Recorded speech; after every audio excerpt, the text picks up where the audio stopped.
ত্রিপুরা মধ্যশিক্ষা পর্ষদ পরিচালিত 2025 সালের মাধ্যমিক পরীক্ষা শুরু হলো মঙ্গলবার। পর্ষদের ঘোষিত সূচি অনুযায়ী মঙ্গলবার অর্থাৎ 25 ফেব্রুয়ারি থেকে শুরু হচ্ছে পর্ষদ পরিচালিত মাধ্যমিক পরীক্ষা। পরীক্ষা চলবে 18 মার্চ পর্যন্ত। একটি শিফটে পরীক্ষা অনুষ্ঠিত হবে বলে জানিয়েছে ত্রিপুরা মধ্যশিক্ষা পর্ষদ।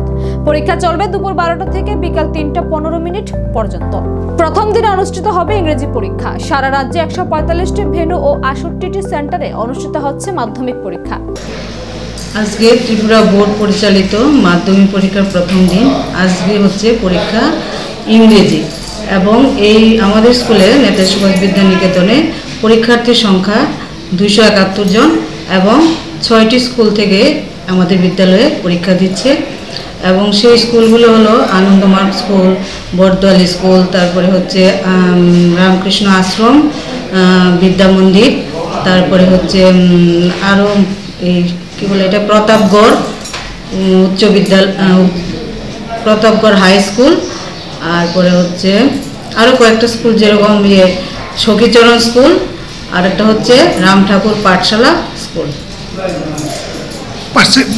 উপস্থিতির হার কিরকম হচ্ছে?